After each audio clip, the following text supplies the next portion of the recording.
Bon, alors bonjour également à toutes les IFSI qui sont recordées par le progrès, le progrès qui est matérialisé par cette paire de lunettes assez préhistorique. Et je vais m'asseoir pour avoir le plaisir de vous voir dans les yeux et de solliciter de votre part de l'interactivité, mais de l'interactivité organisée, c'est-à-dire le contraire du brouhaha et du café du commerce. Je fais court, j'entends être écouté, mais surtout compris. Si ce que vous comprenez ne convient pas à votre niveau de connaissance ou à vos points de vue personnels, just put the hand et je prendrai le plaisir de vous donner la parole. Mais pas tous en même temps. Donc on essaye de faire circuler la parole de manière coordonnée, c'est ce qui est le principe même du dialogue. Voilà, alors je viens de l'Oncopole et je suis enseignant de cancérologie depuis quelques années et je vais donc vous traiter en 4 heures d'idées générales concernant la cancérologie. Je ne vais pas vous parler précisément du cancer de tel organe ou de tel autre. Je vais vous donner à comprendre des idées globales concernant l'approche de la cancérologie, qui sont ces idées globales de nature à consolider votre approche de ces pathologies complexes qui touchent beaucoup de malades et qui engagent souvent, mais pas toujours, leur pronostic vital. Première diapositive. De quoi s'agit-il? Il s'agit d'un frottis sanguin, d'un étalement sanguin qui révèle par une technique tinctoriale, peu importe laquelle, des cellules qui circulent dans le sang. Parmi ces cellules qui circulent dans le sang, en bas à droite, il y a des petites cellules rosées qui sont, vous le devinez, vous l'envisagez de manière assez explicite et spontanée, des hématies, des globules rouges. Ensuite, vous le voyez, il y a des grosses taches bleues au sein desquelles se distinguent des cellules qui sont, vous allez en convenir, différentes des autres. Alors si ceci veut bien marcher, je vais vous en montrer une. Ça n'a pas l'air évident. Des grosses cellules, vous les voyez ces grosses cellules? Bon, elles sont très très bleues, elles ont donc une affinité tinctoriale forte, elles prennent fortement le colorant. Elles sont caractérisées par un cytoplasme ventru, dilaté, un cytoplasme extrêmement dilaté. Et vous le voyez, il y a une tache hyper noire qui est le noyau. Et ce noyau est, selon l'expression, hyperchromatique, c'est-à-dire qu'en fait, il signale une agitation chromosomique importante, ce qui est l'expression, je dirais, première de ce qui caractérise les cellules cancéreuses, à savoir qu'elles se divisent de manière anarchique. Est-ce que cette présentation vous convient? Est-ce que vous aviez déjà vu des cellules malignes sur une projection de cette nature? C'est la première fois, donc voilà ce qu'est une cellule maligne. Cher cadre soignant, pédagogique. Mais oui, mais je n'arrive pas à maîtriser la souris. Alors, c'est curieux parce que c'est une saison où il y a beaucoup de souris et celle-là n'a pas l'air d'être très réactive.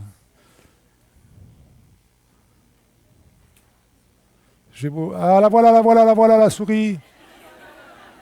Petite souris, revenez, petite souris. Bonjour, ça marche, merci, vous êtes adorable. C'est vrai qu'elle est adorable. Mais je l'ai reperdue, mais elle va revenir. Je ne sais pas où elle est. Des souris reparties.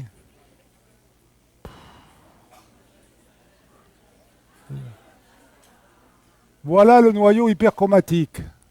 Vous retenez les mots et si vous ne les comprenez pas, vous les faites formuler. Noyau hyperchromatique, c'est-à-dire qu'il est très très chargé en colorant et qui est donc l'expression, si vous voulez, d'une forte activité de division cellulaire. J'en dis pas plus pour l'instant. Et voici à côté, souris. J'ai pas bougé, elle est partie toute seule. À côté, vous avez donc ce cytoplasme dilaté, on dit qu'il est vacuolisé. Vacuolisé. Mais c'est pas vrai.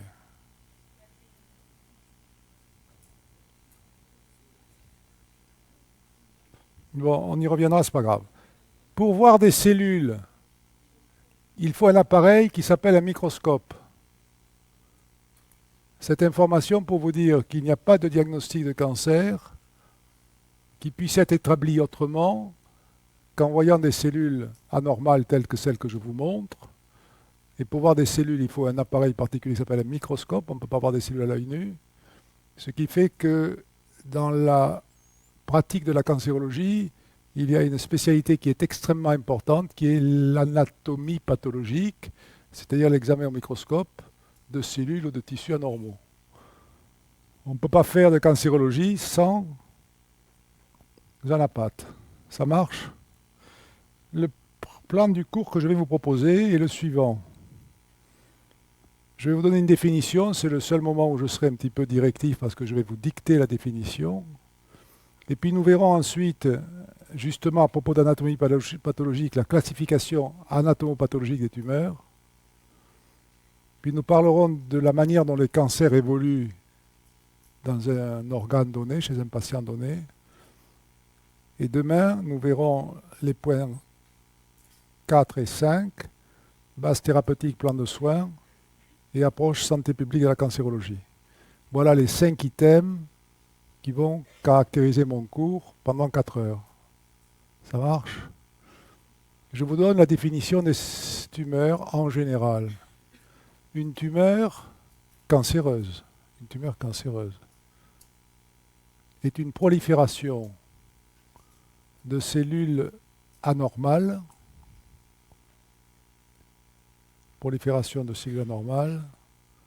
développer la prolifération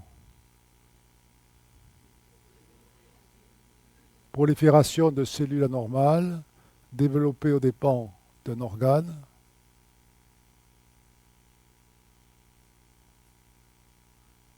susceptible de le détériorer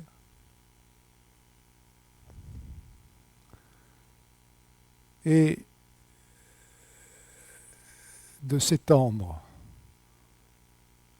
soit par voie lymphatique, soit par voie sanguine, produisant alors des métastases. Voilà, c'est le seul moment où je vous impose une dictée.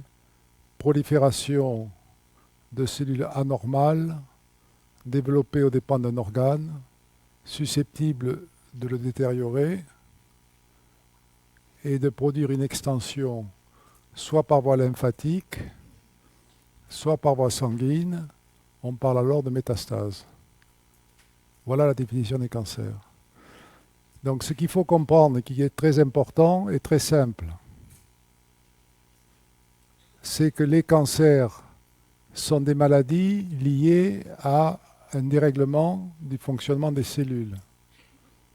Comme je vous l'ai dit, les cellules sont invisibles puisqu'il faut un appareil particulier qui s'appelle un microscope. C'est la base de la classification anatomopathologique des tumeurs. Pour autant, chez un patient porteur de cancer, il arrive que les cancers deviennent visibles par les examens complémentaires, les radiologies par exemple, voire par l'examen clinique quand il y a un organe tumoral que l'on peut palper ou que l'on peut détecter. Ça veut dire qu'il y a 2 niveaux de connaissance de la cancérologie. Le niveau cellulaire qui permet l'identification microscopique du type de prolifération et le niveau clinique qui consiste à constater chez le malade l'état de la situation au regard de la maladie cancéreuse. Est-ce que je me fais comprendre? Donc il y a un niveau, je dirais, laboratoire, cellule, et un niveau clinique, lit du malade, situation médicale, bilan d'extension, etc. La base de la cancérologie repose donc, si vous en êtes d'accord, sur le fait qu'en cancérologie, quand on parle de classification des tumeurs, on met un S à classification, car il y a une classification anatomopathologique, j'insiste, et une classification clinique qui correspond à l'histoire entre guillemets naturelle des cancers. Est-ce que ce que je vous dis fait sens ou crée chez vous des zones d'ombre et d'incompréhension? Tutti bene. Tutti bene. Alors à ce stade, et si tutti bene, je peux dire à titre pédagogique la phrase suivante. Avant que d'être visible, un cancer est invisible. Je peux dire ça? Yes, I can do it. Avant que d'être visible, un cancer est invisible. Il peut y avoir chez chacun d'entre nous, à tout instant, peut-être à l'instant où nous parlons, où nous faisons connaissance, l'éclosion de cellules anormales dans un organe ou dans plusieurs organes de certains d'entre nous. Nous ne le savons pas. Ça ne veut pas dire que tout ce qui se produit crée des désordres, parce qu'il y a des phénomènes de régulation qui font que probablement, dans nos organismes, il y a des mécanismes de défense qui, d'une certaine manière, arrêtent ces proliférations de cellules anormales. Mais parfois, les choses échappent au contrôle physiologique et les cancers évoluent. Mais je reviendrai sur cette notion de pourquoi les cancers évoluent et comment évoluent-ils. Ça marche? Bon, alors je continue. Ça, c'est la définition. Vous la trouverez sur le diaporama que je laisserai à vos enseignants. Prolifération cellulaire qui échappe au mécanisme de régulation, envahit et détruit le tissu où elle est née, capable de disséminer l'organisme, pouvoir métastatique et de provoquer la mort du malade. Donc c'est la définition à laquelle je vais apporter quelques précisions.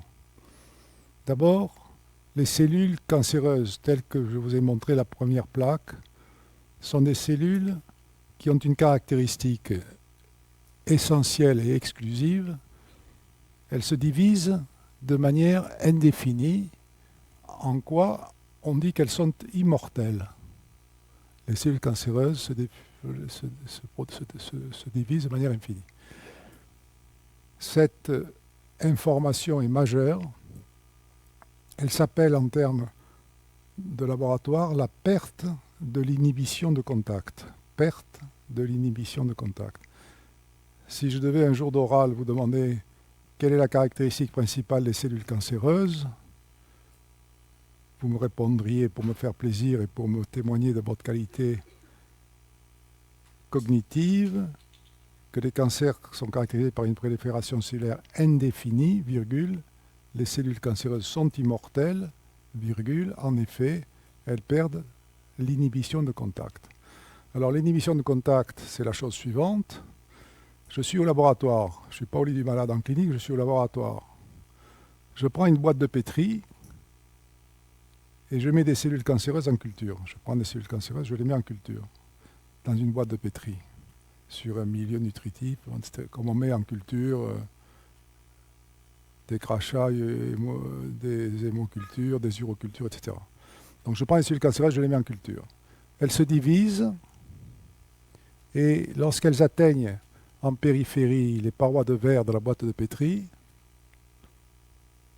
elles continuent à se diviser, elles se chevauchent, elles s'empilent, et tant qu'il y a du milieu nutritionnel, tant qu'elles peuvent bouffer ces coquines, elles sont immortelles.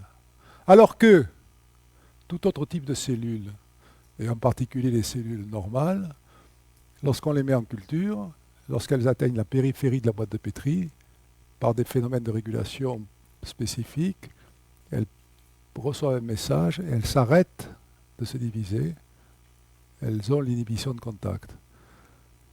Donc la définition, la caractéristique princeps majeure, expérimentale des cellules cancéreuses, c'est la perte d'inhibition de contact.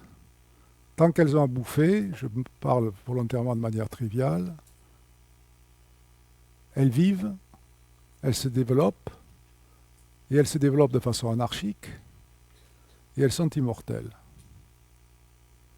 Paradoxe de constater, parce que vous êtes attentif, paradoxe de constater ou de prendre conscience du fait que ces cellules sont immortelles, alors que le pronostic de celui qui les héberge est extrêmement, pas toujours, je l'ai dit, mais souvent compromis. Donc l'immortalité des cellules cancéreuses aboutit parfois au décès de la personne qui en est porteuse. Deuxième commentaire par rapport à cette définition qui réfère à la dernière ligne, pouvoir métastatique. Oui, comme je viens de le dire, les cancers sont des maladies qui engagent le pronostic vital, mais pas toujours, je le répète pour la 4e fois. En conséquence de quoi il faut vous interroger, je vous aide à vous interroger, sur qu'est-ce qui conditionne le mauvais pronostic des affections cancéreuses. Vous disiez, jeune femme, dites-le de plus fort que tout le monde en profite, vous? Oui, vous, dites-le. Oui, c'est ça, c'est tout à fait ça. Par le biais du pouvoir métastasiant. C'est-à-dire qu'en fait, j'ai évoqué l'idée que les cancers évoluent en 3 moments, tumeur primaire, extension lymphatique, maladie métastatique. C'est la classification clinique, c'est dans la définition. Si vous réfléchissez un instant, comme vous venez de le dire, c'est le fait, l'événement métastatique qui engage le pronostic vital. Jamais je n'ai vu une personne porteuse de cancer mourir du fait d'avoir des cellules cancéreuses dans un organe donné, quel qu'il soit. Jamais je n'ai vu une femme mourir d'avoir un nodule cancéreux dans son sein. J'ai vu beaucoup de femmes, beaucoup d'émotions, beaucoup d'inquiétudes, mais ce n'est pas le nodule cancéreux dans le sein qui fait le pronostic vital. Pour autant, le cancer du sein est mortel. Il tue beaucoup de femmes. Mais lorsque le cancer du sein se charge de cette mauvaise besogne pronostique, ce n'est pas la tumeur primaire dans le sein qui fait le pronostic vital, c'est le non-contrôle de la maladie métastatique. On meurt de métastases pleurales, osseuses, cérébrales, hépatiques d'un cancer du sein, mais on ne meurt jamais d'avoir un nodule cancéreux dans le sein. En conséquence de quoi, au niveau des idées générales que je suis venu vous faire partager ce matin, je vous invite à considérer que ce qui fait l'unité des cancers, maladies fréquentes et multiples, ce n'est pas le fait qu'elles engagent systématiquement le pronostic vital, c'est le fait qu'elles sont caractérisées par une extension centrifuge depuis un épicentre qui est la tumeur primaire vers la périphérie de la maladie métastatique. Et ce qui engage le pronostic, c'est la maladie métastatique. C'est parce que les cancers ou les cellules cancéreuses immortelles sont dotées d'un pouvoir de dissémination hématogène, H-E-M-A-T-O-G-E-N-E, c'est-à-dire par voie sanguine, que ces maladies sont conduites, si elles ne sont pas contrôlées, à engager le pronostic vital. Suis-je clair? Suis-je suffisamment clair? Suis-je insuffisamment ennuyeux? Puis-je continuer? Merci. Prolifération cellulaire indéfinie. Ouh.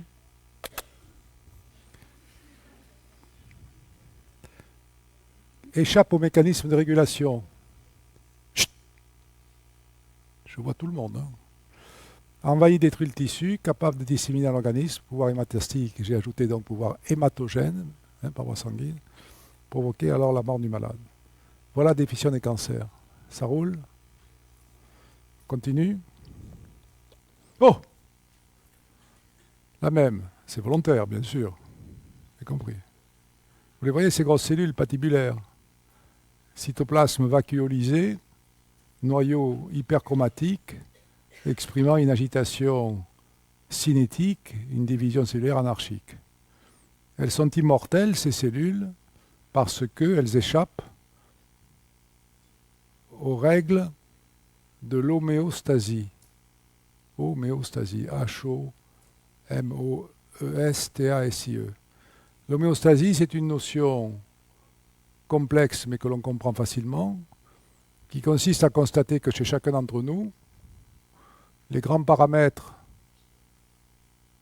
de bon fonctionnement, anatomiques, physiologiques, etc., sont régulés. La glycémie est régulée, la natrémie est régulée, la fréquence respiratoire est régulée. Nous sommes tous à 37 degrés quand tout va bien. Donc tous ces critères-là correspondent à des régulations internes qui s'apprennent en anatomie, en physiologie, etc. L'ensemble de tout ça s'appelle l'homéostasie. Eh bien, les cellules cancéreuses, pour des raisons que nous évoquerons, échappent au mécanisme de régulation. Elles se soustraient aux règles de la vie collective. Elles deviennent anarchiques, insurrectionnelles. Et en insistant sur ces mots, je vous fais un petit peu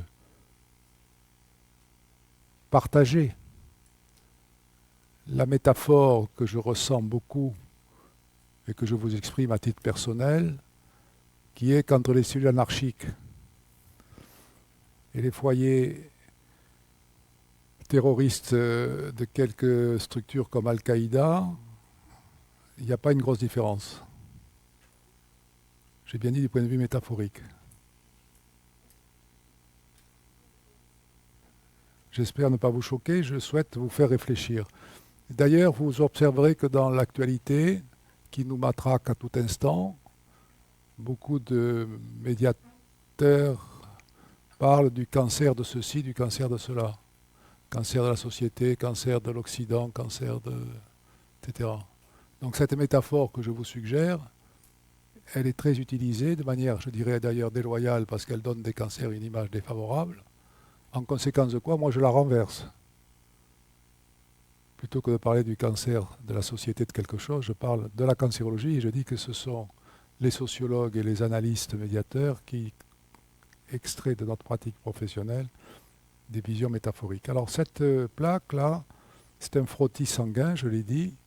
C'est-à-dire qu'on on fait une prise de sang, on étale les cellules et on voit au microscope ces cellules anarchiques anormales que j'ai évoquées. Il est très rare de voir des cellules cancéreuses circuler dans le sang, sauf dans une situation particulière qui est un morceau de la cancérologie qui concerne les hémopathies malignes, c'est-à-dire les tumeurs malignes du sang, ou plus précisément du tissu qui fabrique les cellules sanguines qui s'appelle le tissu myéloïde, la moelle des os. Quand la moelle des os est malade, cela peut produire entre autres des leucémies, c'est-à-dire le passage dans le sang circulant de leucos pour blanc, des globules blancs anormaux. Et les images que je vous montre, que vous avez sous les yeux, ce sont des cellules d'une leucémie lymphoblastique. Pour ce qui est des tumeurs solides, cancer des organes, le foie, le poumon, le côlon, la prostate et le sein, peu importe quel organe, il est exceptionnel de voir des cellules cancéreuses circulantes. Et ça peut se faire. Donc ces cellules circulantes témoignent du caractère hématogène de la prolifération de cellules anormales, puisqu'on les trouve dans le sang. Ça marche? Ça marche? Alors, pour voir des cellules cancéreuses, je vais le redire, il faut un prélèvement. Ce prélèvement peut être soit un frottis, c'est le cas précis de ce qui est là, un frottis sanguin.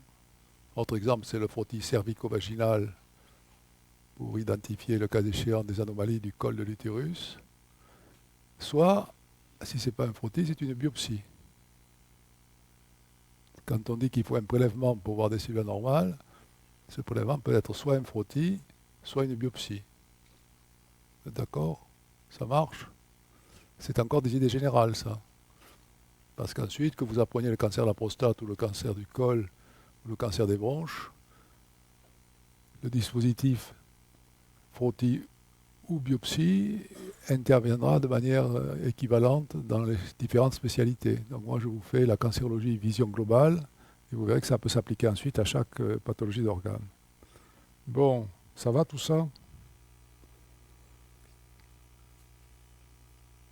J'ajoute un mot sur la définition, un mot de commentaire. J'ai commenté le caractère immortel indéfini, le caractère métastasiant par voie hématogène. Je fais un commentaire sur envahit le tissu ou l'organe où elle naît. Le commentaire est le suivant.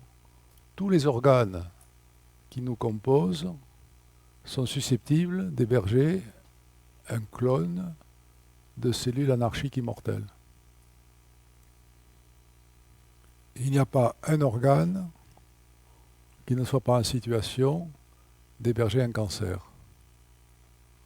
En fait, les organes sont constitués de tissus. Vous avez appris ça en histologie. Et les tissus sont constitués de cellules. C'est bien de cette classification histologique que naît la classification anatomopathologique des cancers. Il faut donc connaître l'histologie pour aborder l'anatomie pathologie des cancers, puisque, comme je suis en train de vous le dire, tous les tissus de tous les organes peuvent produire une prolifération de cellules anarchiques. Suis-je toujours clair ou deviens-je obscur et opaque et abscon? Ça va? Alors si ça va, j'ajoute une phrase. À partir du moment où vous comprenez ce que je dis, encore une fois, quand je m'interroge sur la compréhension, je ne doute pas de votre intelligence, je doute de mes qualités pédagogiques. Est-ce que ce que je vous dis est audible? Oui. Bon. Alors, j'ajoute une phrase importante. On ne peut pas identifier un cancer uniquement en identifiant l'organe au dépend duquel la prolifération cellulaire est née. Pourquoi? Pour un exemple simple, je prends par exemple l'utérus. Utérus.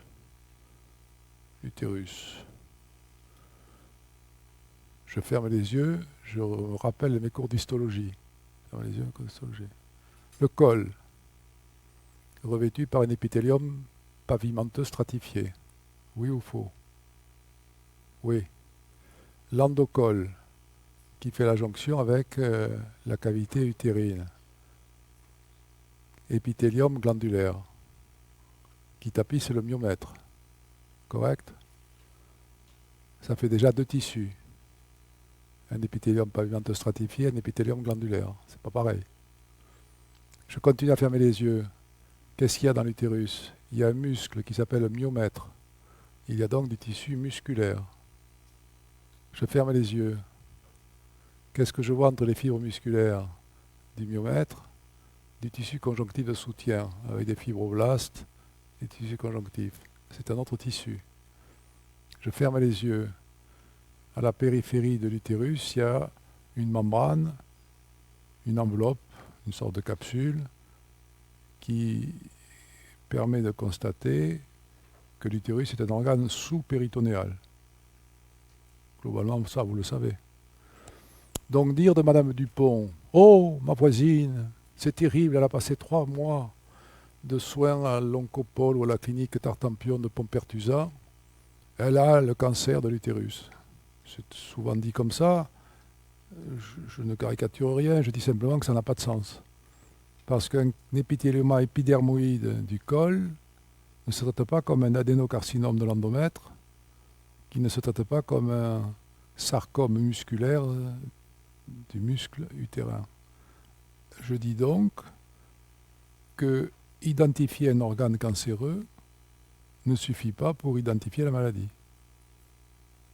C'est la raison pour laquelle, vous le comprendrez aisément, il convient d'avoir la nature microscopique de la prolifération tumorale avant que de traiter un cancer. C'est une expertise qui est un peu du même domaine que la police scientifique, qui par des techniques inspirées de la médecine, sont les mêmes d'ailleurs, identifie des traces d'ADN, etc. Vous comprenez ça? Donc il y a un côté police scientifique à la cancérologie qui a pour objet utile pour le malade d'identifier la nature microscopique de sa prolifération tumorale. C'est encore une fois l'examen anatomopathologique. Ça va? Bon, on est en train de planter le décor là, progressivement. Hein. Mine de rien, les choses se construisent. Continue. Alors, écoutez-moi, ne regardez pas la plaque. Ne regardez pas la plaque. Concentrez-vous avec l'esprit. Les supports, vous les aurez, donc faites pas de soucis pour les supports. Ce sont les commentaires qui sont intéressants. Les supports vont rester, moi je vais disparaître.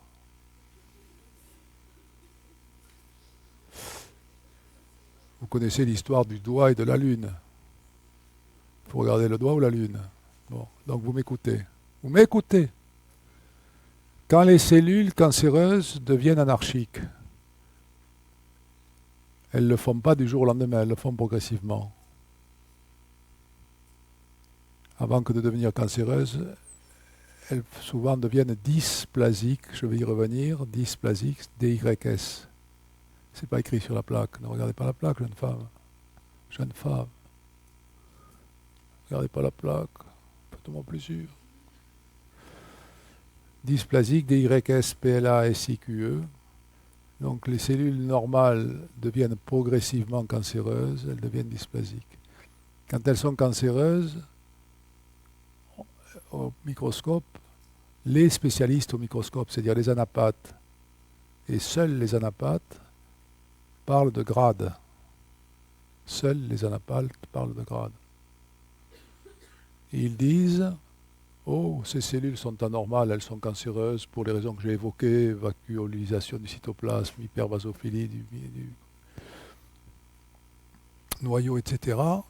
Pour autant, ces cellules devenues cancéreuses sur ces critères d'appréciation morphologique sont plus ou moins défigurées par rapport à leurs cellules d'origine. Si elles sont de grade 1, elles sont peu défigurées, elles sont bien différenciées. Si elles sont de grade 3, elles sont très indifférenciées. Et entre les deux, elles sont de grade 2. Mais oui, c'est toujours comme ça dans la vie. À droite, à gauche et au milieu. Donc le grading cellulaire opéré par les spécialistes au microscope parle de prolifération bien différenciée, de prolifération indifférenciée ou de prolifération intermédiaire. Toute chose étant égale par ailleurs, écoutez-moi bien, toute chose étant égale par ailleurs, il vaut mieux avoir une prolifération tumorale bien différenciée qu'une prolifération tumorale mal différenciée. Car à l'indifférenciation s'associe, si vous ne m'écoutez pas, vous perdez des points à l'examen, à l'indifférenciation s'associe l'acquisition de nouveaux caractères. C'est-à-dire que les cellules qui deviennent insurrectionnelles, qui se foutent progressivement d'appartenir à leur société d'origine, lorsqu'elles se radicalisent.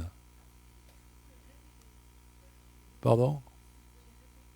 Répétez quoi ? Les deux dernières phrases, alors je tape sur la touche. J'ai compris. Je vais essayer de le faire. Pour vous, hein, rien que pour vous. Chut.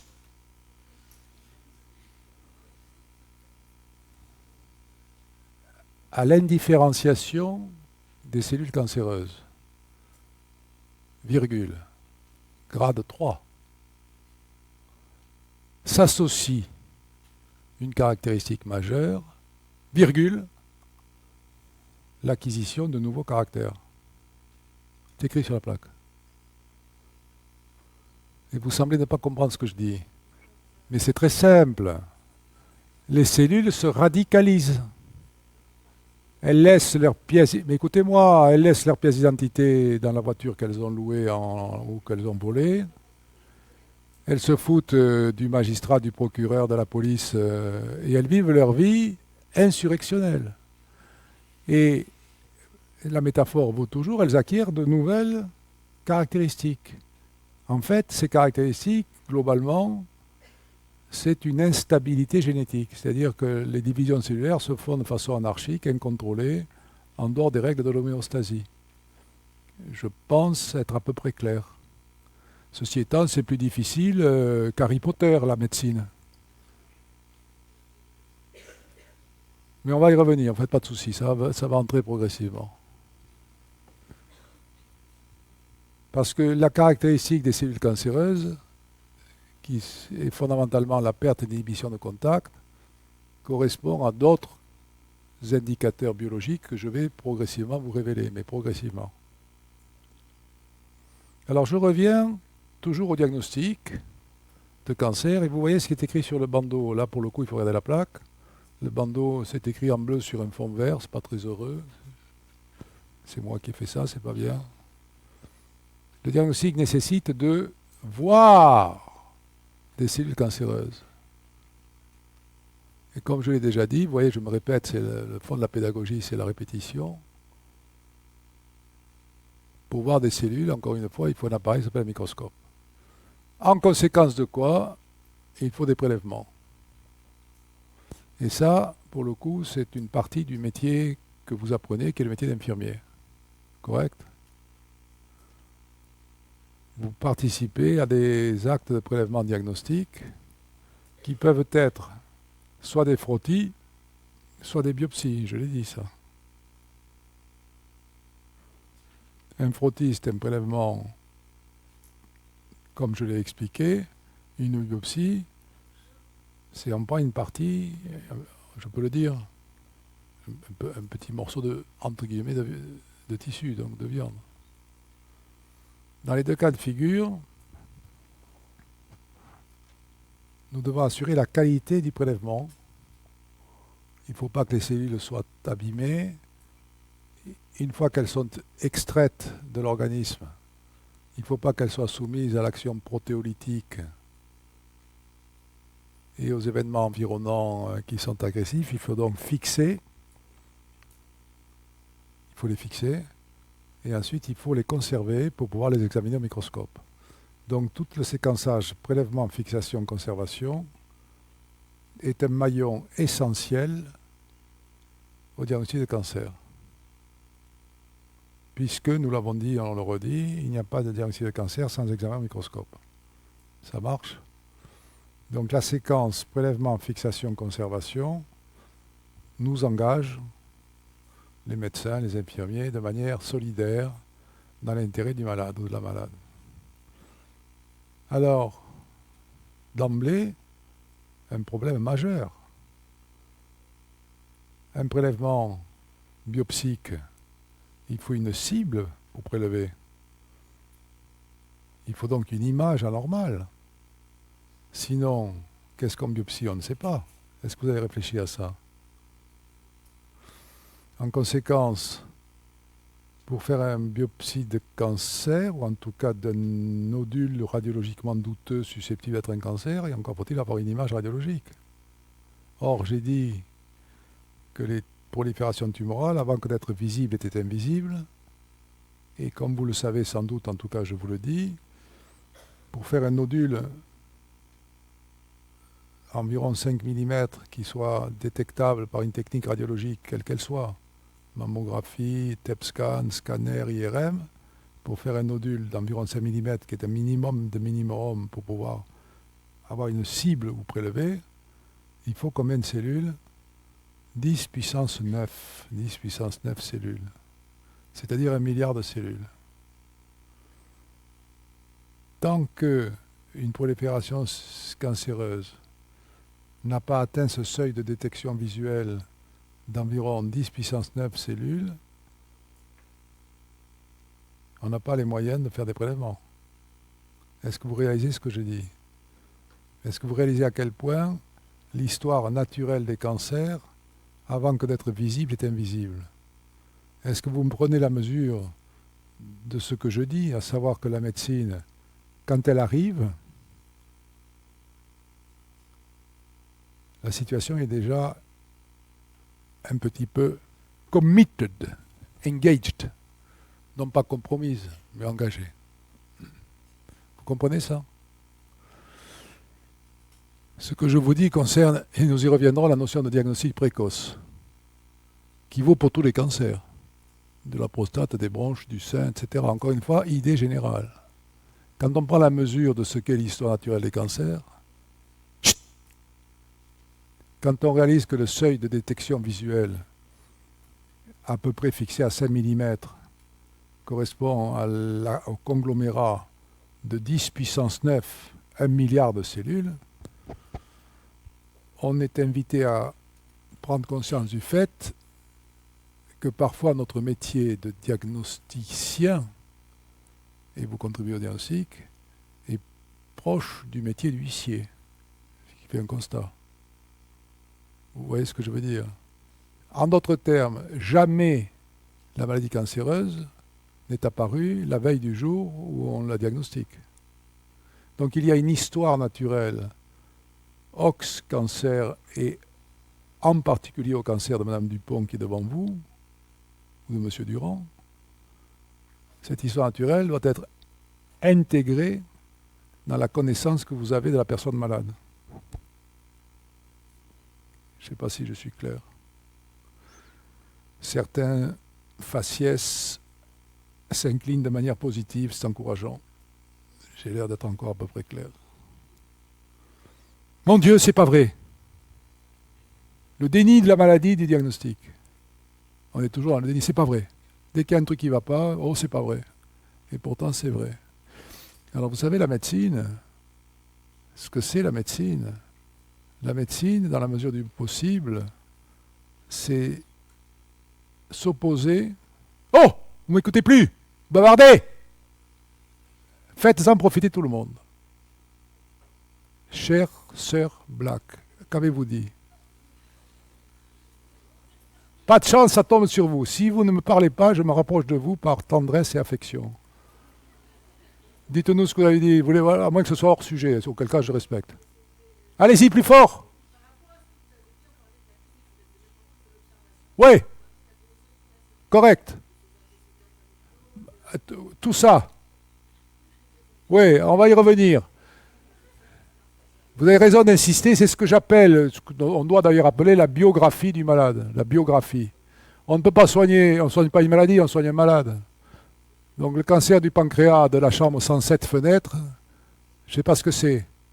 Mais M. Dupont, qui était forgeron dans le Tarn, et qui a une image anormale dans la tête du pancréas, celui-là je le connais. Vous voyez la différence qu'il y a, mais vous êtes bien d'accord avec moi, sinon vous n'auriez pas fait de commentaire. Bon, on reviendra sur cette notion. Donc la biographie des malades est importante. Pourquoi je dis ça?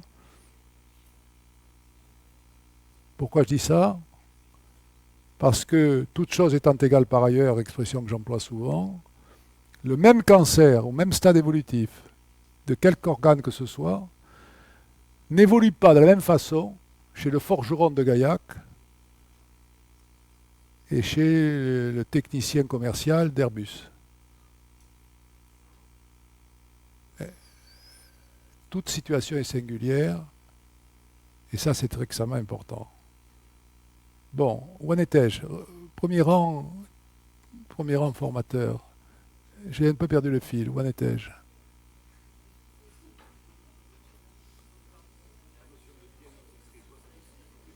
Ah oui.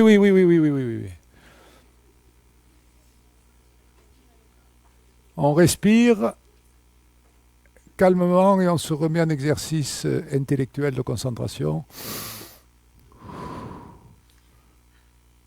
Quand on constate une maladie, en l'occurrence un cancer, on intervient dans une histoire naturelle qui est déjà en partie écrite. Et oui, c'est vrai, pour aller dans le sens de la biographie, je peux dire, et c'est foncièrement vrai pour les cancers, mais pas que pour eux, toute pathologie est une agression pour le malade. Tout soin est une ingérence.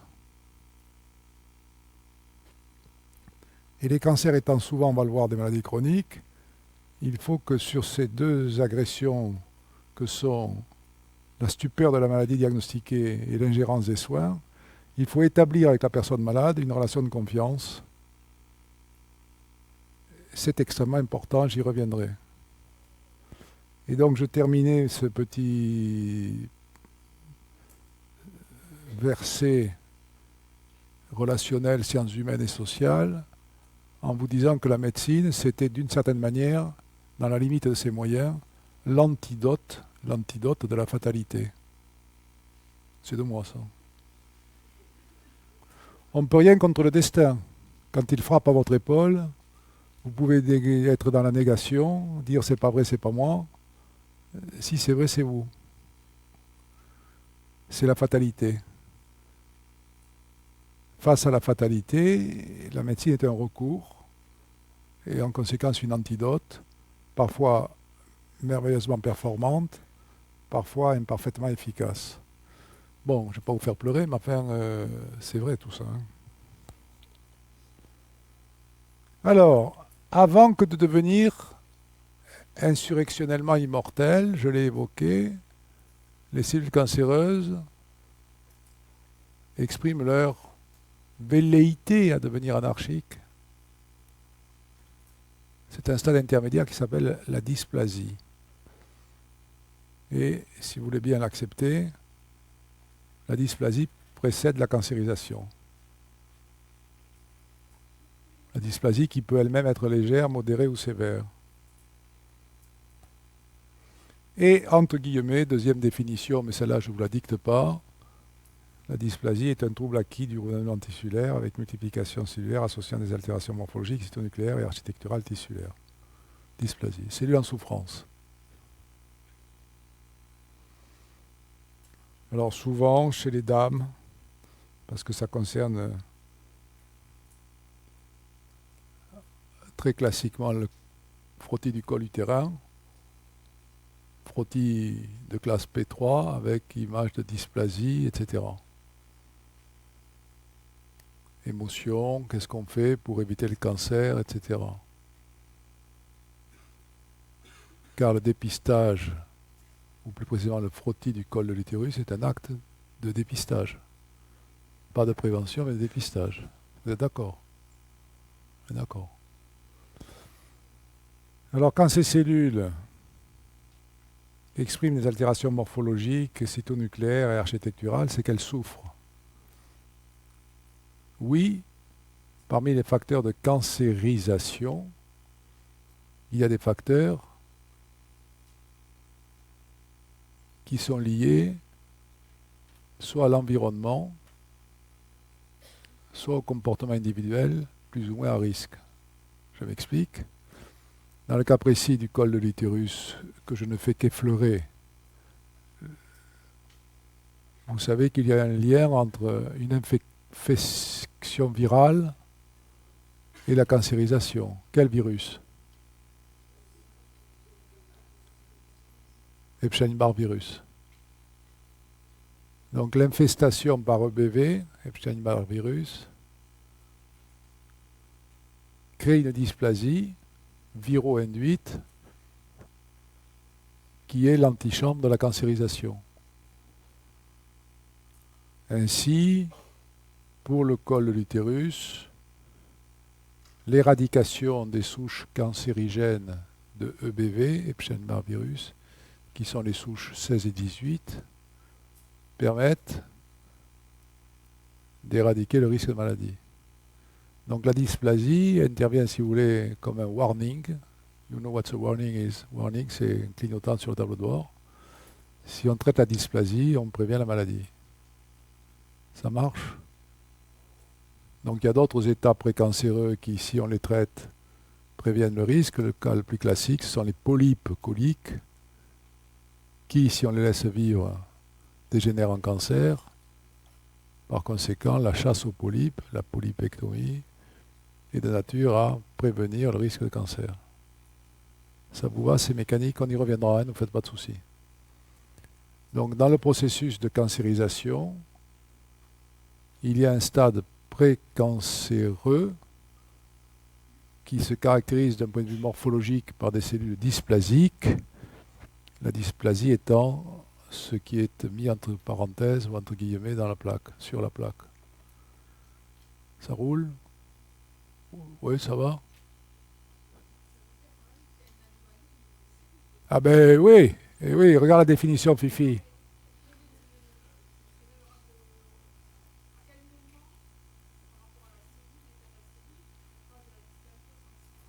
sur des critères anatomopathologiques. Et donc, comme je n'ai que 4 heures pour vous faire la cancérologie générale, je ne peux pas vous répondre de manière plus précise, mais c'est le métier de l'anatomopathologiste que d'effectivement, en termes de classification, distinguer le dysplasique du cancéreux. Vous acceptez? Puis ensuite, si vous voyez passer un anapathe à ma place, vous lui posez la question plus précisément, il vous répondra. Mais ça devient vite compliqué, mais la réponse est possible. Alors, on a parlé de grade. On vient de parler de dysplasie. Je voudrais maintenant vous parler d'une autre qualification cancéreuse qui est l'invasion. Invasion. Alors, rien à voir avec les Visigoths et les Ostrogoths. Invasion. Rien à voir avec un film délicieux dont je vous recommande la vision qui s'appelle Les Invasions barbares, qui réfère à l'état des urgences hospitalières au Québec. Ceux qui n'ont pas vu visionner Invasion barbare. Invasion est encore, j'insiste lourdement, un qualificatif que seuls les anatomopathologistes doivent et peuvent utiliser. Je dis ça parce que dans l'esprit du grand public, invasion, dans l'esprit du grand public, est synonyme de disséminer. Oh, ma voisine a un cancer généralisé. C'est quand on a des métastases. Cancer disséminé, multiloculaire, ubiquitaire. Tout ça, vous pouvez utiliser ces mots. Mais l'invasion est un qualificatif que seuls les anapathes peuvent utiliser. Et je vais donc vous donner avec précision la définition de ce qu'est une prolifération cancéreuse invasive, et je serai intraitable le jour de l'examen si vous confondez invasion avec dissémination, extension métastatique. L'invasion est un phénomène cellulaire qui s'observe au microscope.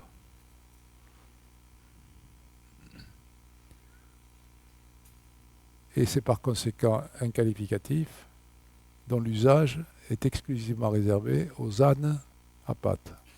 Je ne l'ai pas encore faite celle-là. Elle fait de moins en moins rire.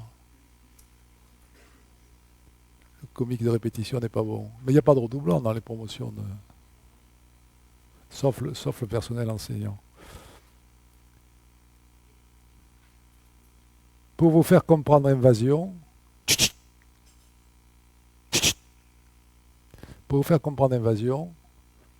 vous devez faire l'effort, en fermant les yeux sans doute, de vous remémorer le dessin qu'on a dû vous produire sur diapositive ou au crayon, à la craie sur le tableau, de ce qu'est un épithélium pavimenteux stratifié.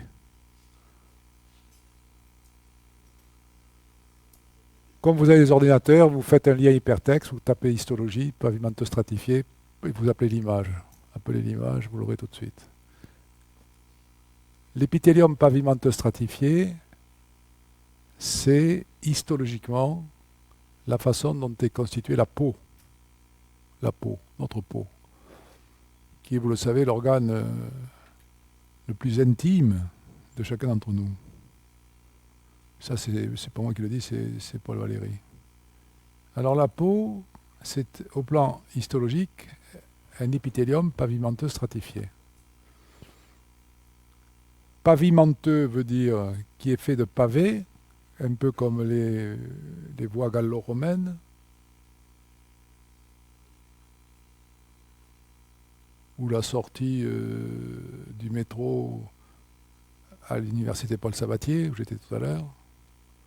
Donc c'est pavé, comme une cour pavée ou une route pavée. Et stratifié veut dire qu'il y a un empilement. 7 couches. Vous vous souvenez de ça, 7 couches, qui régénèrent en permanence. C'est pour ça que la peau desquame. Et la peau, elle kératinise aussi, parce que ces cellules épithéliales, elles font de la kératine. Ça vous parle, tous ces mots. Je prends donc un épithélium pavimenteux stratifié. Vous l'avez appelé sur le lien histologie, vous l'avez sous les yeux pour certains d'entre vous. Certains l'ont ou pas? Peu importe. Cette construction stratifiée de 7 couches de cellules repose sur un socle che si chiama la membrane basale. Vous le saviez? Vous le saviez? Membrane basale.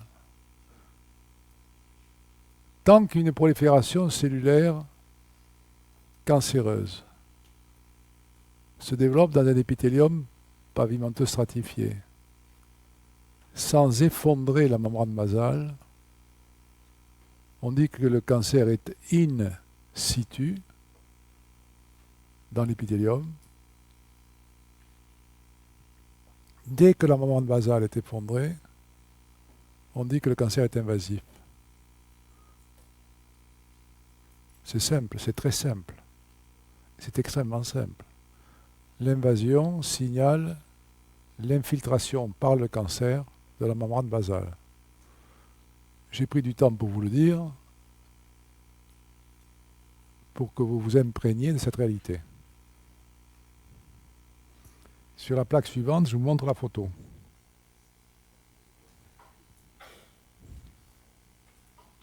Ouh.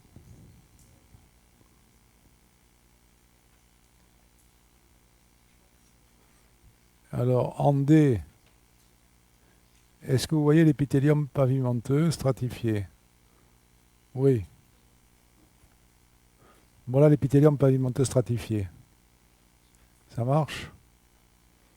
Est-ce que vous voyez la membrane basale? Oui, la voilà, la membrane basale. Ça, c'est la muscularis mucosée, et ça, ce sont les couches musculaires de la muqueuse, sous l'épithélium. Donc l'épithélium, il est là-haut. Je vous l'ai montré, apparemment la flèche est repartie.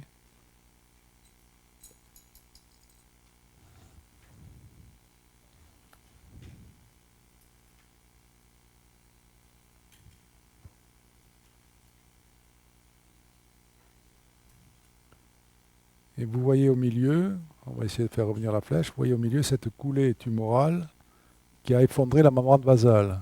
Vous la voyez ou pas? Vous la voyez?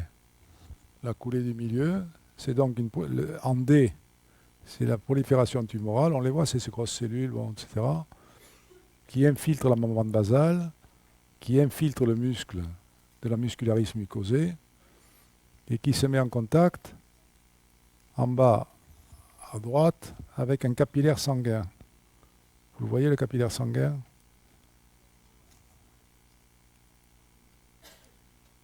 Bon, mais je sais pas où est la flèche, c'est pas grave. Ah oui, la voilà. J'ai pas de fil non plus. Putain, mais c'est pas vrai. Voilà le capillaire sanguin.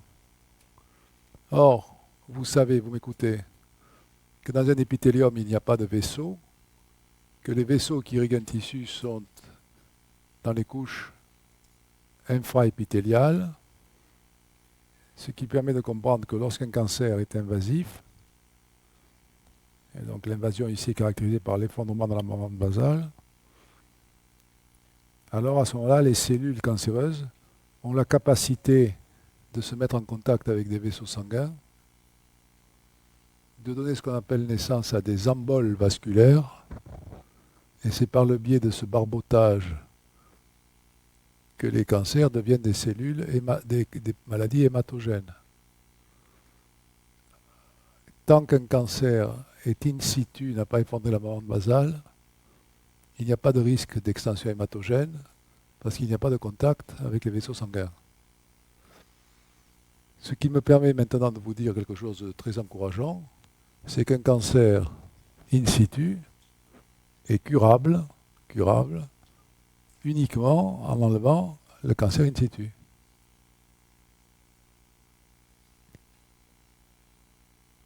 Ce qui me permet également de vous dire que les cancers qui n'effondrent pas la membrane basale, exemple les épithéliomas basocellulaires de la peau, sont pratiquement des tumeurs bénignes. Puisque n'effondrement pas la basale n'est pas invasif, il n'y a pas de risque d'extension hématogène. Suis-je clair? Je retourne à la plaque suivante. Ce qu'il faut retenir d'invasion cancéreuse, c'est par conséquent la notion de membrane basale. Et ce qu'il faut comprendre, c'est ce que je vais vous dire maintenant, c'est que les cellules cancéreuses qui deviennent immortelles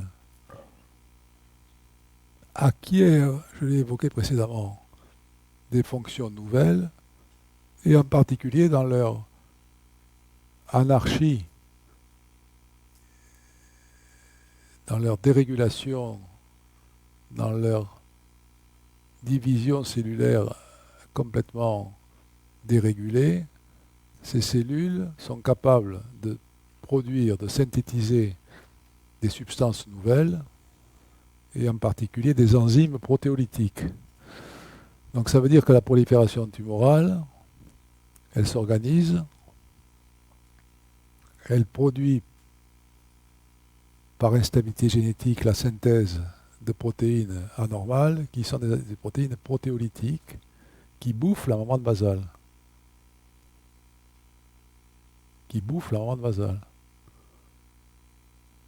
Les cellules cancéreuses acquièrent des propriétés nouvelles qui créent des désordres importants au détriment de l'organisme qui les héberge. De même que Al-Qaïda s'organise pour avoir des ravitaillements de pétrole, des choses importantes pour assurer son développement.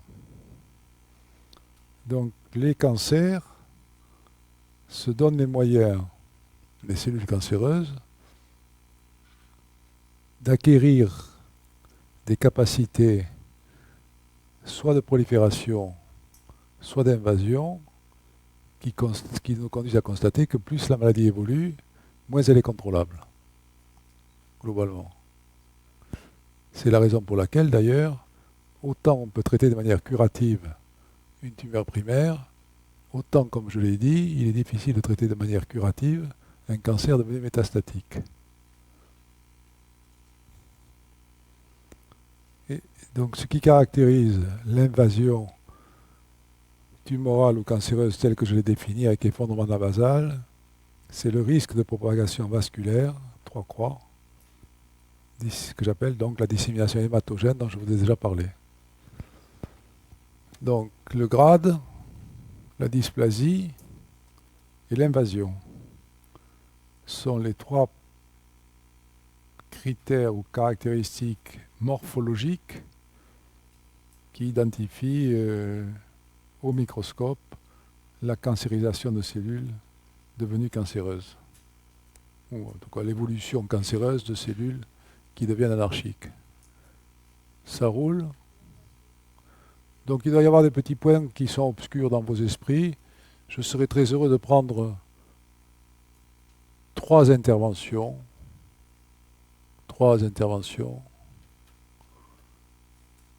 Ça me ferait un grand plaisir. Je vois des biques qui se sucent, qui tournent autour des pouces, des cheveux qui se tirent, quelques conciliabules, mais pas de questions. Alors, est-ce le silence de la parole ou le silence de la pensée? De la parole. Pas de questions? Alors, je continue? Ah, ok, merci en tout cas de votre...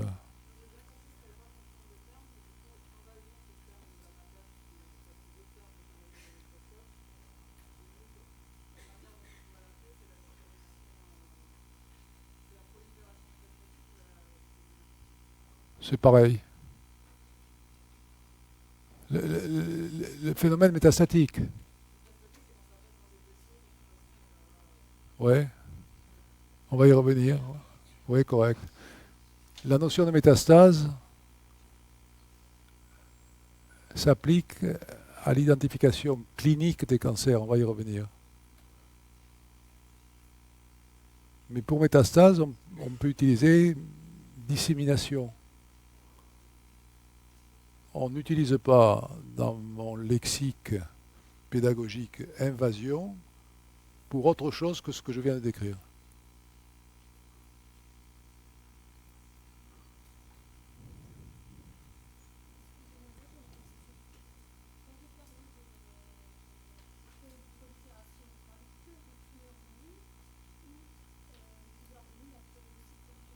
Ouais, merci de la question. Merci, parce que je me suis rendu compte que je fais un cours de cancérologie. Donc je traite des affections cancéreuses qui sont caractérisées par une prolifération de cellules immortelles, anarchiques, etc. En conséquence, il y a des tumeurs bénignes qui ne sont pas des cancers, dont je ne parle pas, sauf si vous m'y invitez. Et vous faites bien de m'y inviter. Parce qu'ils vont me dire les choses que je vais taire. Les verrues sont des tumeurs bénignes. Les graines de beauté sont des tumeurs bénignes. Les taches mélaniques chez les personnes âgées sont des tumeurs bénignes. Les dyskératoses en gériatrie sont des tumeurs bénignes. Les méningiomes sont des tumeurs bénignes.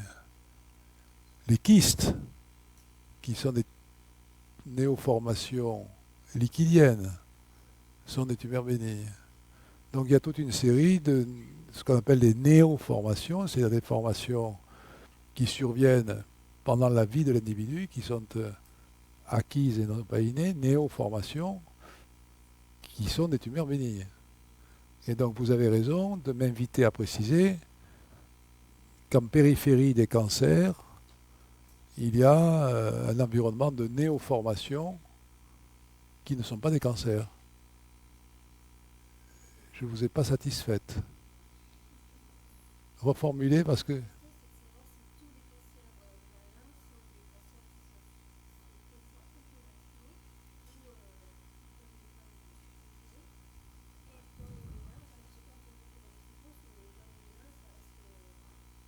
Alors, les bénins sont bénins. Jamais. Et les malins, qui par définition sont potentiellement invasifs hématogènes, certains d'entre eux, parce qu'on leur diagnostique précocement, parce qu'on les traite précocement, ne donnent pas de métastase. C'est la raison pour laquelle j'ai dit que tous les cancers ne tuaient pas les gens qui en étaient porteurs. Si vous avez un in situ du col, un in situ, c'est-à-dire qui ne fondent pas la basale, vous traitez le carcinome in situ par une conisation, un acte chirurgical d'exérèse, la messe est dite. Il n'y a même pas besoin de surveiller. Ça marche? C'est convenable? Mais merci de m'inviter à rephrase it, à le reformuler. How do you rephrase it? Comment il dit? C'est la pub de quoi ça? Il est très, très, très élégant le garçon d'ailleurs. Oui, vous?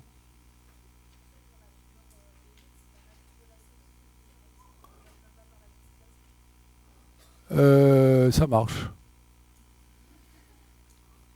Ce que vous dites marche, ouais, ça marche. Ça marche. Elle ne se... Oui, oui, ça marche. Vous êtes un peu satisfaite par ma réponse. Un peu laconique, mais enfin, c'est ça. Non, c'est ça. Dans des tumeurs bénignes, il peut y avoir de la dysplasie, mais ça ne cancérise pas. Alors, en fait, votre question, bien sûr, elle est subtile et ma réponse est archaïque. Parce que votre question, c'est une interpellation, en tout cas je le reçois comme telle. Quels sont les phénomènes de la carcinogénèse? C'est ça que vous me demandez. Alors, je vais vous dire, des tonnes et des tonnes de publications. Des années de chercheurs depuis très longtemps, on ne sait toujours pas. Ce que je peux vous dire, c'est que le phénomène de cancérisation, c'est-à-dire celui qui rend les cellules définitivement immortelles, parce qu'une fois qu'elles sont immortelles, on ne peut pas les désimmortaliser. Hein. Vous voyez ce que je veux dire? L'idée de dire, toujours par métaphore, on récupère des touristes de Syrie et on les invite à pratiquer des stages de déradicalisation, ça ne marche pas. Le phénomène cancéreux est irréversible. Je parle de la cancérologie, irréversible. Vous ne pouvez pas réverser la cancérisation d'une maladie. Il y a beaucoup de chercheurs qui essayent de faire ça. Par des moyens multiples, personne n'y est arrivé. La seule chose que l'on peut faire quand une prolifération cellulaire est devenue anarchique, immortelle, tout ce que l'on veut, c'est de la rendre cytostatique. J'y reviendrai avec le traitement, c'est-à-dire de faire en sorte que on s'applique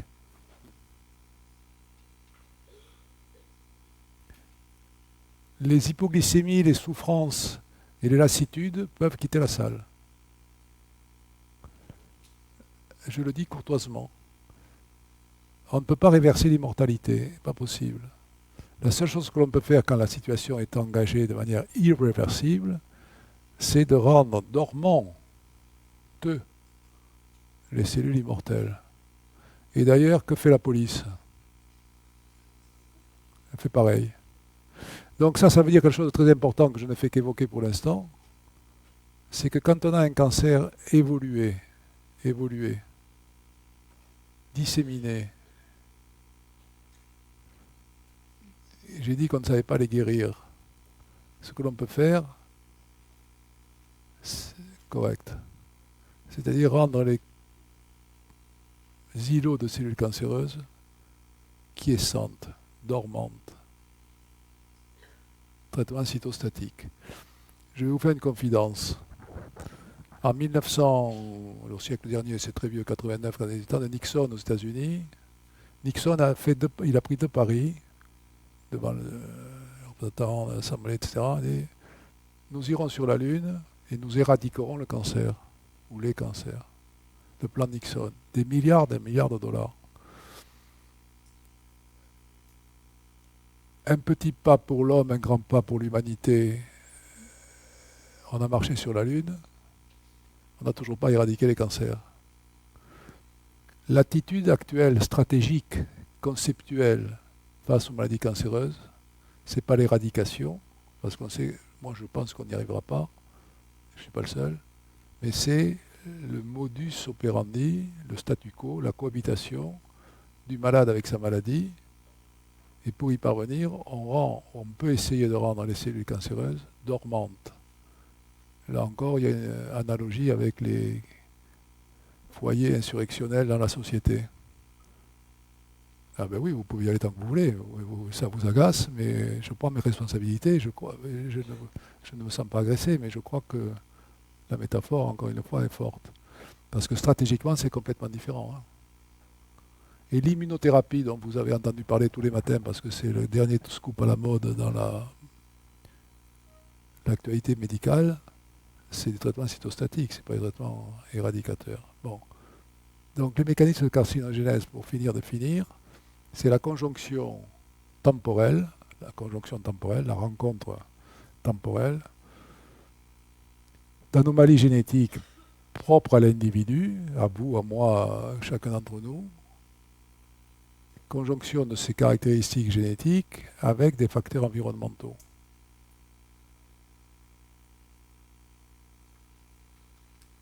On y reviendra, mais c'est très compliqué la carcinogénèse, et le seul élément de réponse utile que je vous ai livré, c'est que la complexité de la carcinogénèse conduit à constater que dans l'état actuel de la connaissance, l'irréversibilité du phénomène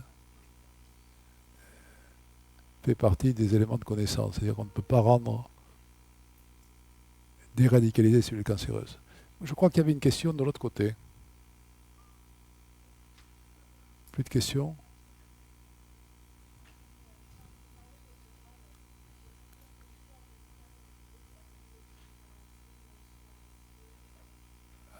Quand je parle de grade, alors je vais là aussi vous donner un exemple, c'est un peu tordu ce que je vais faire. Je sors sur l'esplanade après le cours et je regarde le parking de la fac. Et je reconnais instantanément les 205 pigeons des Renault R5. Vous êtes d'accord? Oui ou pas? Oui ou pas oui? Oui, vous reconnaissez une Peugeot d'une Renault. Ça, c'est l'aspect morphologique, c'est la carrosserie. C'est ce qu'on appelle le phénotype. Le phénotype. C'est le grade 1. Le grade 2, c'est une voiture écabossée. Vous reconnaissez que c'est un véhicule terrestre à moteur, que c'est une voiture, mais vous ne savez plus la marque. Quand par exemple une publicité pour une compagnie d'assurance prend une photo de voiture, la voiture, soit elle est floutée, soit elle est anonymisée, pour ne pas faire référence à une marque. Grade 2. Et grade 3, c'est une voiture après un accident ou ou après un attentat. Enfin, c'est quelque chose que vous ne reconnaissez plus, c'est disloqué. Ça, c'est grade 3. Donc il y a des proliférations cellulaires tellement anormales que si on compare des cellules à des voitures, l'indifférenciation, c'est-à-dire le statut de grade 3, est telle que morphologiquement, phénotypiquement, on ne peut même plus dire que c'est un véhicule terrestre à moteur. Et que font les anapathes à ce moment-là? Ils passent du phénotype, c'est-à-dire de l'examen au microscope de la carrosserie de la cellule, à l'expertise génotypique, c'est-à-dire qu'ils cherchent dans le désordre qu'ils observent à identifier le numéro du moteur c'est l'enquête génétique, c'est-à-dire c'est la police scientifique. Il n'y a plus de traces, mais on peut trouver quelques fragments de DNA de la petite enfant disparue sur le tableau de bord de la voiture du suspect. Ça, c'est la génotypie.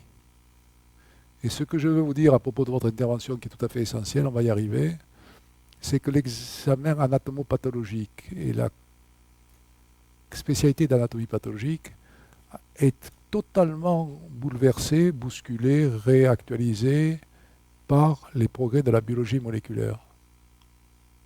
Les progrès de la biologie moléculaire, je vais y revenir.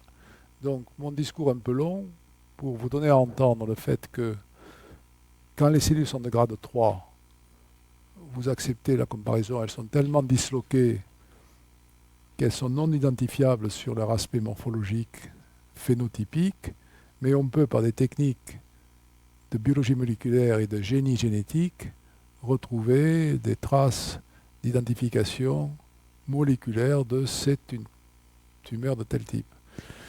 Alors, quand j'étais étudiant et que la biologie moléculaire n'était pas encore ce qu'elle est aujourd'hui, les tumeurs de grade 3, c'était une telle indifférenciation de cellules difficiles à identifier qu'on disait prolifération de cellules anormales ou tumorales en tempête de neige. En tempête de neige. Et on ne savait pas dans la tempête de neige si ces cellules complètement indifférenciées de grade 3 appartenaient à un tissu épithélial ou étaient des cellules du tissu hématopoïétique. On ne savait pas faire la différence, par exemple, entre un carcinome pulmonaire à petites cellules et un syndrome lymphoprolifératif. Parce que c'était tellement de tempête de neige qu'on était sûr que c'était une grande prolifération anormale de grade 3, mais on ne savait pas dire si c'était carcinome anaplasique des bronches ou lymphome. Voilà. Mais maintenant, avec les anticorps monoclonaux, avec la biologie moléculaire, on sait faire la différence entre les deux. Donc vous retenez de mon discours, qui est la réponse à la question dont je vous remercie, le fait que l'anapathe est bousculé, amplifié, doté de moyens d'investigation très puissants qui passent, encore une fois, de l'examen de la carrosserie à l'examen du moteur. Phénotypie, génotypie. Ça va? Merci de votre question. Oui.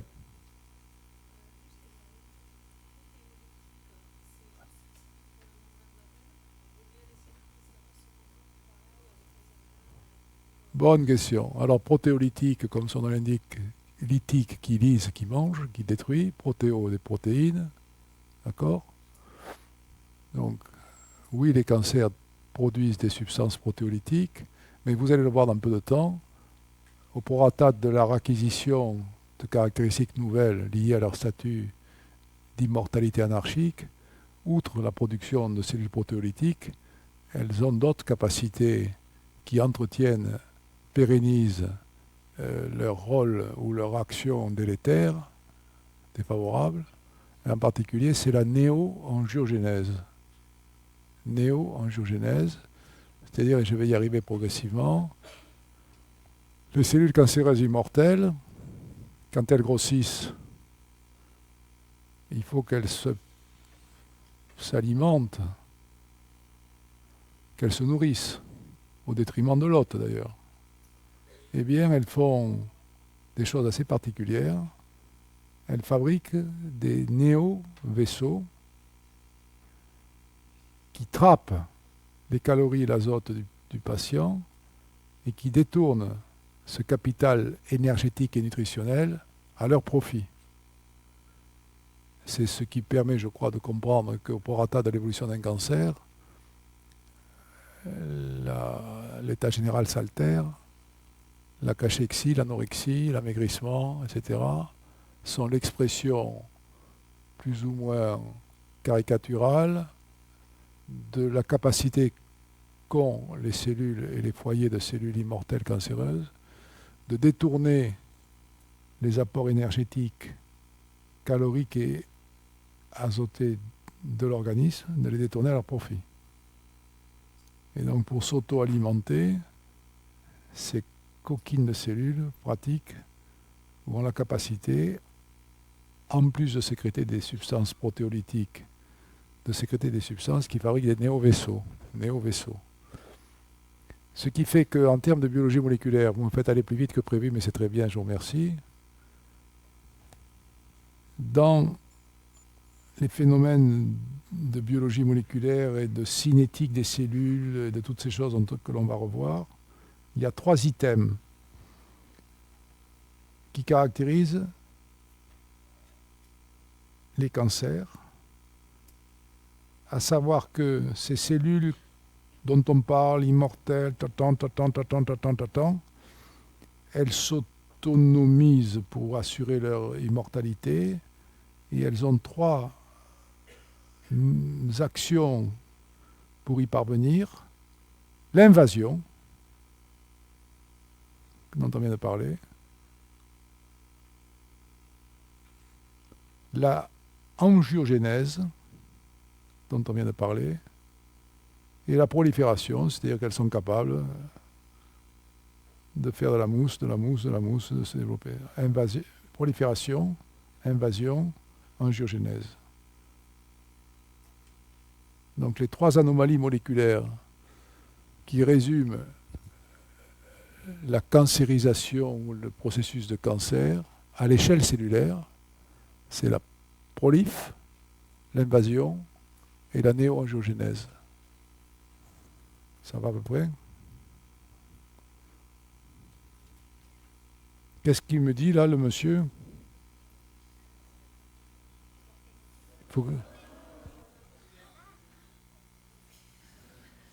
Est-ce que je vous ai fait peur?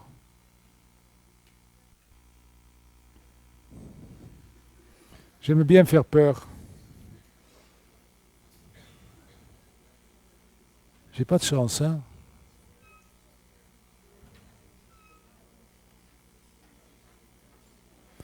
Ah oui, si vous voulez m'écrire, pour avoir des réponses à des questions précises, vous avez mon mail. Hein. Et qu'est-ce que c'est ça?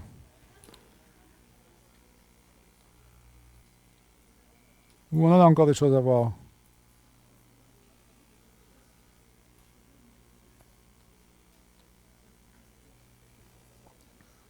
Bon, c'est presque tout fait, donc maintenant ça va être très simple à suivre, vous allez voir. On continue, respiration, inspiration, concentration. On est parti. Voilà ce que je vous disais. Prolifération cellulaire. Invasion. Alors il y a une faute sur la plaque, je suis désolé, c'est pas invasion cellulaire, c'est invasion vasculaire.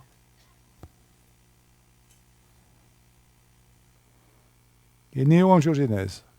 Voilà les 3 mamelles de la cancérisation ou du phénomène cancéreux. Prolifération, invasion vasculaire et angiogénèse. Alors, c'est les 3 sommets du triangle qui circonscrit ce triangle, le phénomène de cancérisation. Alors, prolifération cellulaire. Écoutez, j'ai des petites choses à vous dire. C'est ce qui fait que les cellules cancéreuses se reproduisent. Cette prolifération cellulaire, elle touche aussi bien la tumeur primaire, en haut à gauche, que les foyers métastatiques en bas à droite.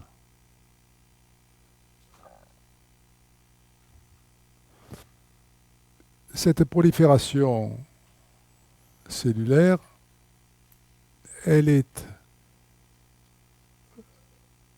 pour toutes les cellules, normales ou anormales, commandée par des récepteurs membranaires. Notamment un récepteur qu'il faut avoir entendu dans l'oreille, qui est EGFR. EGFR pour épithélial growth, G-R-O-W-T-H, factor. Facteur de prolifération cellulaire. Toutes les cellules épithéliales sont dotées d'épithélial growth factor. Simplement, dans les cellules cancéreuses, cet épithélial growth factor se dérégule, il devient complètement débridé, il conduit au développement de cellules en nombre incalculable. L'invasion, qui n'est pas cellulaire, je redis, qui est vasculaire, est liée à ce que je vous ai évoqué, c'est-à-dire l'effondrement de la basale, la production dans la muqueuse sous-épithéliale d'un barbotage de cellules cancéreuses dans des vaisseaux sanguins, en bol vasculaire. Et c'est par le biais de l'invasion vasculaire que les cancers donnent des métastases. Ça marche? Ça marche? Donc prolifération cellulaire, invasion vasculaire. Point numéro 3, la néo-angiogénèse. Alors pourquoi néo et pourquoi angiogénèse? C'est simple. Angiogénèse, ça veut dire qui fabrique des vaisseaux. Angiogénèse, histogénèse. La genèse, c'est l'histoire. Et la néo veut dire qui est acquis, qui n'est pas inné. Tiens, à propos de tumeurs bénignes, j'en ai oublié une qui me vient à l'esprit maintenant, ce sont les angiomes. Il y a des petits bébés qui naissent avec des plaques lits de vin, qui sont des petites malformations des capillaires sanguins. Ce sont des angiomes, tumeurs bénignes. Ça se traite facilement, ce n'est pas un cancer. En tout état de cause, les proliférations cancéreuses, les cellules cancéreuses, sont capables de faire ce qui est sur cette plaque, c'est-à-dire de produire des cellules endothéliales qui conduisent à la production de néovaisseaux. Alors j'arrêterai pour la métaphore avec Al-Qaïda, j'arrête, mais c'est quand même là, encore une fois, il y a des pipelines qui passent par la Turquie et qui alimentent en pétrole, c'est exactement pareil. Alors, ces néovaisseaux tumoraux, ils ont des caractéristiques particulières. Une caractéristique que vous connaissez, que je vous donne, si vous ne m'écoutez pas, vous ne retraînerez rien, c'est que dans les vaisseaux normaux, il y a des muscles qui permettent la vasoconstriction. Les néovaisseaux tumoraux sont dépourvus de fibres musculaires. C'est la raison pour laquelle, depuis déjà longtemps, en radiologie, on constate quand il y a des nodules suspects sur un organe donné, des signes de hypervascularisation. Et si j'ai une néoformation dans le foie, je suis radiologue, j'injecte de la cortisone pour voir s'il peut y avoir une vasoconstriction, je constate, s'il n'y a pas de vasoconstriction, que le nodule est suspect d'être cancéreux. Est-ce que je me fais comprendre? À peu près? Pardon? Donc, cette néovascularisation tumorale, elle est connue et on l'utilise en particulier dans des techniques de radiologie. Donc ces néovaisseaux ne se contractent pas, ne se vascularisent, sont dépourvus de fibres musculaires. Alors ce qui est assez fantastique en biologie moléculaire, c'est que de même qu'il existe des récepteurs pour épithélial growth factor, c'est-à-dire des récepteurs membranaires sur les cellules qui permettent la prolifération des cellules, épithélial growth factor, on a identifié récemment, pas très vieux, quelques 5 à 10 ans, des récepteurs qui commandent à la cellule cancéreuse de fabriquer des protéines qui construisent l'endothélium des néovaisseaux tumoraux. Et comme on a compris ces mécanismes en biologie moléculaire, au laboratoire, on a produit des molécules qui expérimentalement s'opposent à la prolifération de néovaisseaux tumoraux. Et c'est tout un pan des thérapeutiques innovantes du cancer que de faire appel à des inhibiteurs de l'angiogénèse.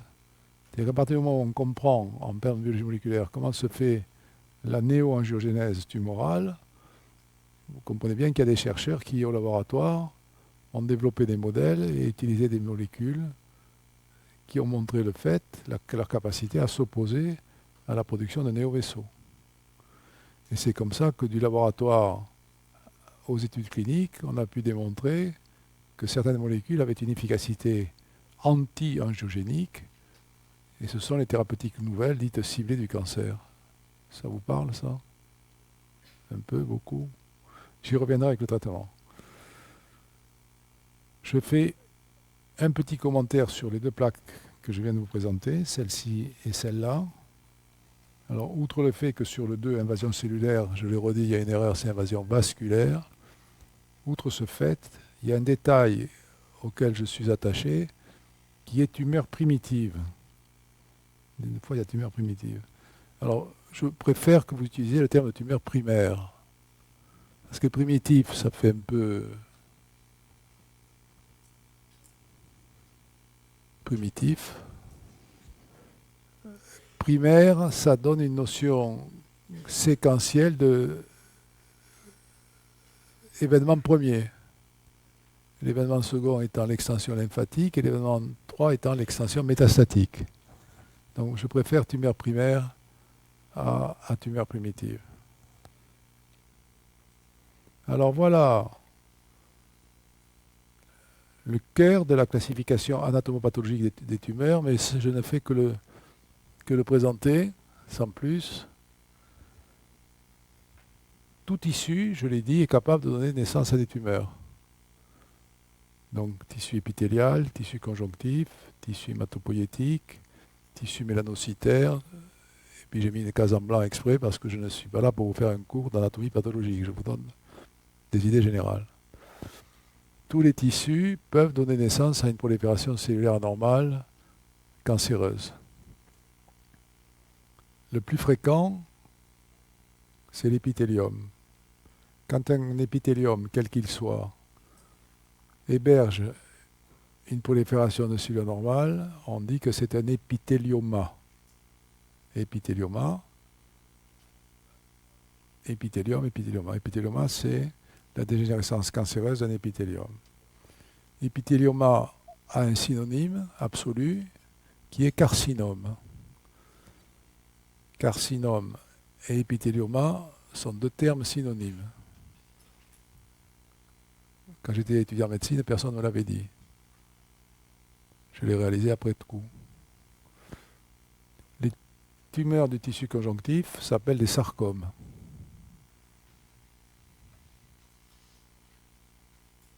Si on regarde le tissu hématopoïétique, qui est le tissu de la moelle des os, on sait ou on a appris, on se souvient, j'espère pour certains d'entre vous, que dans la moelle des os, il y a deux tissus, un tissu myéloïde et un tissu lymphoïde. C'est la raison pour laquelle il y a, parmi les cancers du sang, cancers du tissu hématopoïétique, des tumeurs myéloïdes et des tumeurs lymphoïdes, etc., etc. Je ne vais faire que faire survoler le sujet. Je commence par les épithéliums. D'abord pour vous dire que les épithéliums constituent la structure histologique la plus répandue dans l'organisme. On a évoqué la peau, mais d'une manière générale, toutes les structures anatomiques qui nous mettent en rapport avec l'environnement sont des épithéliums pavimenteux stratifiés, comme celui que j'ai montré pour l'invasion, c'est-à-dire qui ressemble à la peau. Le vagin, le col de l'utérus, la cavité buccale, l'ésophage jusqu'à la jonction ésogastrique, les bronches, l'anus, je l'ai dit. Là, oui, la cornée. La cornue, c'est une marque de cuisinière. La cornée, oui, ça marche. Tout ce qui nous met en situation de lien avec l'environnement, épithélium pavimenteux stratifié. Quand ça dégénère, ça donne un épithélioma pavimenteux stratifié, que l'on appelle encore synonyme carcinome, épithélioma et carcinome synonyme, carcinome épidermoïde, oïde qui ressemble à épiderme à l'épiderme. Ça marche?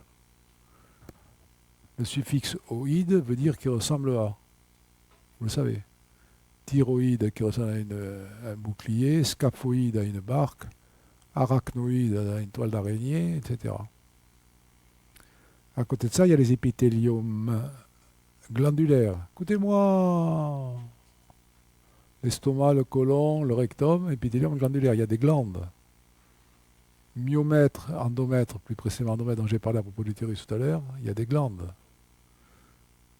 Ce sont toujours des carcinomes ou épithéliomas, mais ils sont glandulaires. Comme glande, ça se dit adénocarcinome et épithélioma glandulaire sont synonymes. Vous avez tout compris. Regardez maintenant, je n'ai plus qu'à cliquer. Oh, que c'est beau. Donc les épithéliomas peuvent être malpighiens ou épidermoïdes ou glandulaires. Et comme épithélioma et carcinome, c'est synonyme, je peux parler d'épithélioma malpighien ou de carcinome malpighien, et je peux parler d'épithélioma glandulaire ou d'adénocarcinome. Capito? Je commence un peu à fatiguer. C'est chiant la médecine.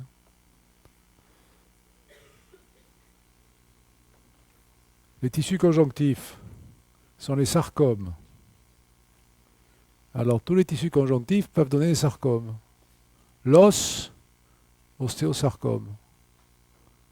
Le cartilage, chondrosarcome. Les fibres musculaires lisses, les iomiosarcomes. Les fibres musculaires striées, rhabdomyosarcome. And so on, and so on. Donc je ne suis pas là pour vous impressionner avec des noms propres.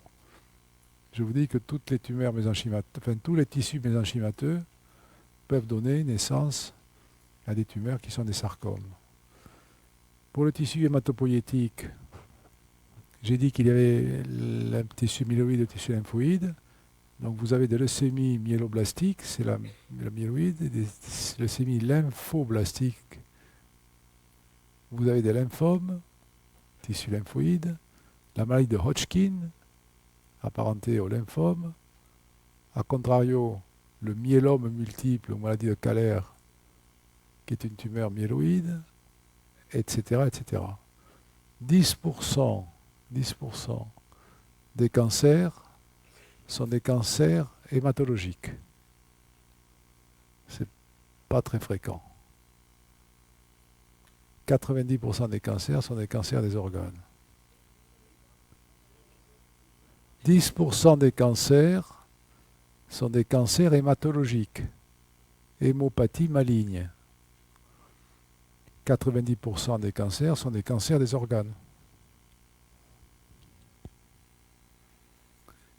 Alors, quelques phrases. Le cancer n'est pas une maladie simple. Ça marche. D'ailleurs, je vous déconseille de parler du cancer au singulier. Les cancers sont un assemblage, un répertoire de maladies multiples. Leurs caractéristiques communes, c'est pas qu'elles tuent systématiquement les gens, mais c'est qu'elles évoluent selon l'extension centrifuge, tumeur primaire, extension lymphatique, maladie métastatique. Donc c'est un ensemble de maladies hétérogènes. Il existe une grande variété entre les diverses sortes de cancers, selon l'organe, selon le microscope, et d'un malade à l'autre, c'est la notion de biographie. Le degré de différenciation, la vitesse d'évolution, le stade, la sensibilité au traitement peuvent différer d'un malade à l'autre. Donc vous avez là quelques principes généraux qui vous permettent de vous faire une idée de la cancérologie en général. Et ce type de réalité s'applique aussi bien au cancer des bronches qu'au cancer quelle que soit l'origine. Il y a aussi une diversité au sein d'une même tumeur. Les cellules qui composent la tumeur ne sont pas toutes cancéreuses. Et vous retenez le fait que l'instabilité génomique, un, est hétérogène, et deux, cette instabilité s'aggrave au prorata de l'évolution de la maladie. En fait, plus on traite un cancer qui ne veut pas se laisser guérir, et plus par des phénomènes d'adaptation, la tumeur acquiert des caractéristiques nouvelles qui rendent cette maladie, cette tumeur, ces cellules résistantes au traitement. Plus on traite une maladie métastatique, moins on est efficace. Attention, quand je dis plus on traite, avec des moyens spécifiques. Je n'ai pas dit qu'il ne fallait pas traiter les malades métastatiques. Mais j'ai dit que la prétention d'avoir un objectif de soins curatif qui guérit face à un cancer métastatique est une prétention fréquemment abusive. C'est ça que j'ai dit. Alors, ça devrait chez vous suggérer la question que j'anticipe. Monsieur, c'est moi monsieur, existe-t-il des cancers curables en phase métastatique? Réponse oui. Il y a toujours des cas particuliers il y a des règles générales et des cas particuliers. Donc les cancers métastatiques curables sont essentiellement les tumeurs germinales. Que sont les tumeurs germinales? Selon les tumeurs développées au dépend des cellules germinales. Que sont les cellules germinales? Les ovocytes chez les filles et le tissu séminomateux chez les garçons. Donc les tumeurs germinales que l'on distingue entre séminome et tumeurs germinales non séminomateuses qui surviennent chez les garçons ou chez les filles sont des maladies curables en situation métastatique. Deux exemples. Lance Armstrong, qui a fait son beurre, c'est pour ça qu'après il avait toujours le maillot jaune d'ailleurs, en étant un rescapé d'une tumeur cérébrale qui était l'exérèse de la métastase d'une tumeur du testicule, et qui a un peu abusé le monde entier, peu importe. Et le deuxième exemple, ce sont les chorioépithéliums, qui sont des tumeurs germinales qui surviennent par définition chez la femme en postpartum, après l'accouchement. Curables en situation métastatique.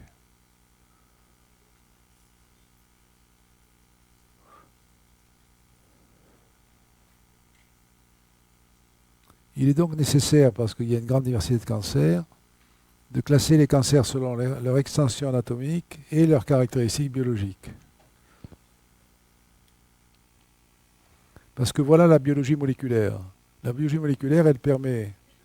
Je ne vais pas vous raconter cette plaque, vous ne seriez pas effrayés.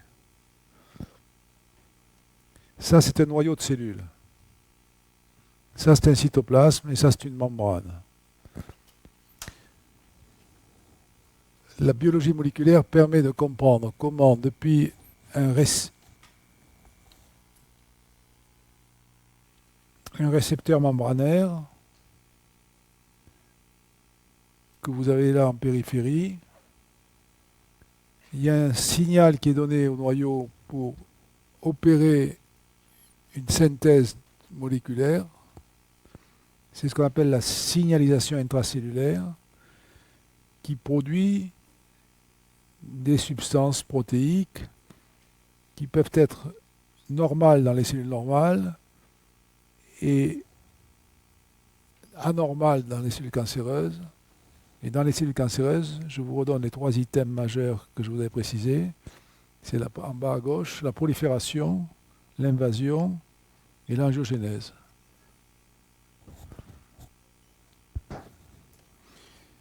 Ce phénomène est tellement important, la connaissance moléculaire est tellement active et rapide que dans l'intérêt des malades, il est important de conserver des prélèvements tumoraux parce que peut-être que demain, le cancer de M. Dupont que l'on traite aujourd'hui pourra faire l'objet d'une action thérapeutique nouvelle parce qu'on aura trouvé un nouveau déterminant antigénique qui permettra une thérapeutique ciblée ou autre.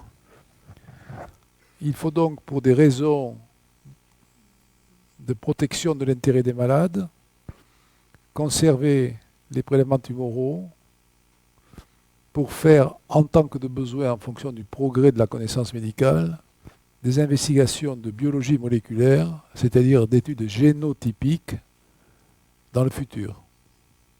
Il y a donc un nouveau métier ou une nouvelle fonction qui est dévolue aux soignants que nous sommes, qui est celle d'être gestionnaire de ce que j'appelle le patrimoine biologique des malades. Le patrimoine biologique des malades. Pour conserver les prélèvements tumoraux dans des conditions optimales pour pratiquer des techniques de biologie moléculaire, il faut conserver ces prélèvements dans l'azote liquide,